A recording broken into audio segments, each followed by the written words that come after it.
Macmillan Cancer Improvement Partnership is just that. It's a partnership between all the local organisations who are involved with cancer care. So one of the key elements of the programme is that we have people affected by cancer at the heart of what we're doing and part of the decision-making process. And we want those voices to be heard in the changes we're trying to make.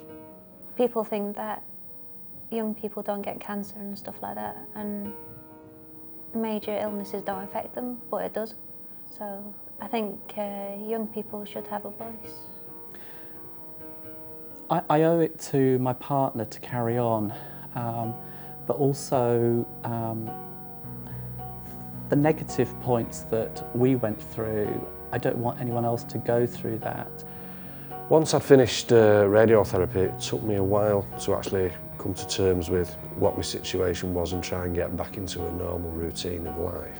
And I'd settled down to the diagnosis. Cancer becomes quite an interest to you.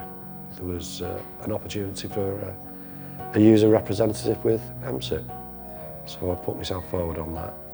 I was first diagnosed with breast cancer in May 2012. I had my lymph nodes removed, had chemo and radio.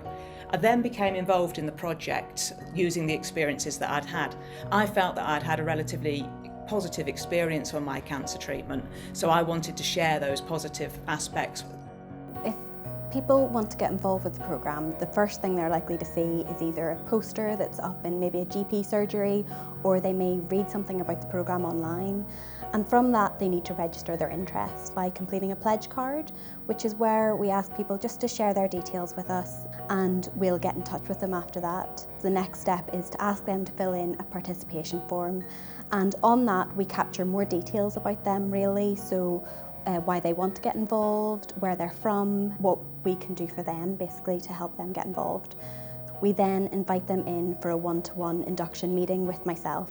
At that meeting, we talk through all the opportunities people have of ways they can get involved. I realised sort of like I've got quite a lot to say and do sort of thing, because I felt that patients and carers needed to have a voice, because you can't sort of make up a new care package without involving carers and patients. After all the care that I've received, it's the least that I can help with, and it just makes me feel like I can give something back. Because we need more voices. We need people from different age groups, different backgrounds. And having someone that's gone through it and has lived it is very important. There are various ways people can get involved with the programme. They can either complete surveys, they can also attend focus groups. So if there's a topic that we're having a focus group around, we'll send that to anyone we think it'll be of interest to. People can also share their story with us, and we can use that in a whole manner of ways. For example, maybe in training, or we can take things from their story and feed that into the changes that we're making. People can also become a user representative with us, and that's where someone affected by cancer gets involved in the meetings that we're having in the various projects and are that voice for patients and carers. I seem to have been diagnosed with cancer at a time where a lot of people want to hear what the patient and carers have got to say. And the impression I get is that people are listening to us. There's definitely a benefit from it. You feel like you're actually making a contribution when you're doing it.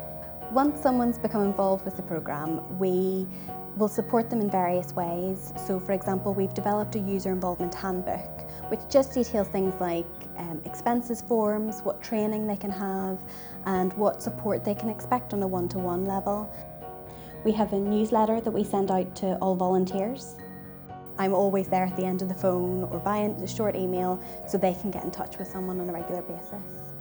I think the way it's worked with me is I've faced my biggest fear, which would be cancer, and talking to a room full of people doesn't hold quite the same fear for me now. I'm a small cog, but my voice is listened to, and hopefully my voice will make a difference to other carers and cancer patients here in Manchester. It's not just patient involvement for the sake of patient involvement, it's because we do hold opinions. We are relevant to this entire conversation.